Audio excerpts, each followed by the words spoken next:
अच्छा, क्वेश्चन 5 को देख लो। For what value of n, well a power n plus one b power n plus one divide by n be harmonic progression. मतलब हम तो two numbers के दरमियान जो हार्मोनिक मीन्स का फॉर्मूला है उसको मैं इस तरह डिफाइन करता हूँ। Harmonic means between two number is equal to 2ab D. तो इस n की जगह मैं एक ऐसी कौन सी वैल्यू पुट करूँगा कि उससे फिर ये हार्मोनिक मीन्स बन जाएगा। तो ऑब्जेक्टिवली आप लोग इस तरह सॉल्व कर सकते हैं कि अगर n की जगह मैं -1 पुट करूँगा, n की जगह हम क्या पुट करेंगे, -1 पुट करेंगे, तो फिर इससे ये वाला फार्मूला बन जाएगा। ऑब्जेक्टिवली आप लोग ये याद रख सकते हैं कि n की जगह मैं -1 पुट करूँगा। लेकिन प्रॉपरली आप इसको किस तरह सॉल्व करोगे, एक हार्मोनिक मीन का फार्मूला ये है और एक हार्मोनिक मीन का फार्मूला है हमारे पास ऊपर जो गिवन है, a power n plus one b power n plus one divide by a n plus B N.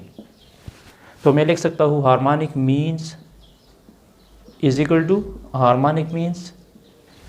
तो एक हार्मोनिक मीन का फार्मूला है a power n plus one plus b power n plus one divide by a n plus B N is equal to 2ab divide by a plus B. तो आप लोग इसका cross multiplications करोगे तो cross multiplication में इस तरह कर सकता हूँ। मैं लिख दूंगा a power n plus one b power n plus one multiplied by a plus B, और यहाँ मैं लिख दूंगा 2ab a power n plus b power n। ये a इसके साथ जब मल्टीप्लाइड हो जाएगा, ये a n प्लस वन जब इस a के साथ मल्टीप्लाइड हो जाएगा तो ये हो जाएगा a n plus one dot a। ये a n प्लस वन जब b के साथ मल्टीप्लाइड हो जाएगा तो ये बन जाएगा a n plus one dot b। ये b n प्लस वन जब इस a के साथ मल्टीप्लाइड हो जाएगा b n plus one dot a, और इस b n प्लस वन को इस b के साथ मल्टीप्लाइड करो तो ये हो जाएगा b n plus one dot b power one. अच्छा, ये 2ab इसके साथ मल्टीप्लाइड करो तो ये हो जाएगा 2a n plus one B plus 2ab n plus one. किस तरह, ये a इस a के साथ मल्टीप्लाइड हो जाएगा तो इसके बेसिस सेम है। जब बेसिस सेम होंगे तो पावर्स को मैं ऐड करूँगा, इसका पावर n है और इसका पावर 1 है तो ये हो जाएगा n प्लस वन, और इसका पावर b1 है, इसका पावर n है तो ये हो जाएगा bn प्लस वन। तो ये 2ab जब इस an के साथ मल्टीप्लाइड हो जाएगा तो ये 2a power n plus one dot b 2ab power n plus one हो जाएगा। अब देखो इसका बेसिस भी सेम है, इसका पावर यहाँ पे 1 है तो ये बन जाएगा मतलब an प्लस टू, यहाँ पे आ जाएगा क्या an plus one dot b, यहाँ पे बन जाएगा abn प्लस वन, और ये बन जाएगा bn प्लस टू बन जाएगा। इसे राइट साइड में सेम टू सेम लिख दूंगा, नो चेंजिंग।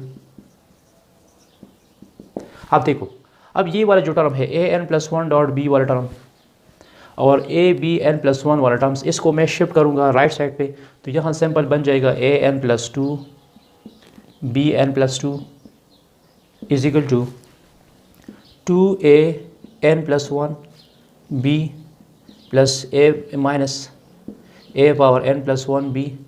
ये वाला टर्म मैं इससे माइनस करूँगा 2ab n प्लस वन, इससे मैं ये वाला टर्म माइनस करूँगा minus abn plus one. Clear. अब देखो इनको जब मैं सब्ट्रैक्ट करूँगा तो यहाँ पे बन जाएगा क्या an plus two bn plus two is equal to a power n plus one dot b। इन दोनों को माइनस करो तो a power n plus one, क्योंकि यहाँ पे 1 मौजूद है तो इस 2 से आप लोग -1 को माइनस करो तो 1 आ जाएगा, बाकी ये टर्म सेम टू सेम होंगे। और यहाँ 2 से भी 1 को माइनस करो तो ये आ जाएगा abn प्लस वन। क्लियर। अब देखो, अब इसको दोबारा शिफ्ट करो लेफ़्ट साइड पे और इसको राइट साइड पे शिफ्ट करो तो ये बन जाएगा an plus to minus an plus one dot b, और यहाँ पे बन जाएगा abn plus one minus b power n plus two. अब दोबारा इस an प्लस टू को मैं लिख सकता हूँ इस तरह an प्लस वन या an plus one dot a power one, क्योंकि इसके बेसिस सेम है तो पावर को मैं ऐड कर सकता हूँ, और यहाँ पे बन जाएगा an plus one dot b, यहाँ पे आ जाएगा abn प्लस वन और ये बन जाएगा a n plus one dot b power one बन जाएगा। इन दोनों में क्या कॉमन है? इन दोनों में कॉमन है ए एन प्लस वन और यहाँ पे कॉमन है बी एन प्लस वन। तो अब मैं इसका कॉमन लूँगा, ठीक है। तो यहाँ पे मैं इसका कॉमन लेना चाहता हूँ, ठीक है। तो यहाँ पे आ जाएगा हमारे पास क्या, ए एन प्लस वन जब मैं कॉमन लूँगा तो ए माइनस बी आ जाएगा, और वहाँ पे बी एन प्लस वन जब कॉमन लूँगा तो बी ए माइनस बी आ जाएगा। तो ये दोनों कैंसिल हो जाएंगे। तो ये बन जाएगा a n plus one is equal to b n plus one. तो अगर मैं एन की जगह मतलब माइनस वन पुट करूँगा, put n is equal to minus one, तो ये बन जाएगा a power zero into b power zero. तो ए पावर ज़ीरो और b power zero one is equal to one, a power zero से b बनाएगा और बी पावर ज़ीरो से बी बनाएगा। तो जब एन की वैल्यू हमारे पास माइनस वन होगी तो ये जो गिवन सीक्वेंस है ये हार्मोनिक सीक्वेंस में, हार्मोनिक मीन्स में कन्वर्ट हो जाएगा, ठीक है।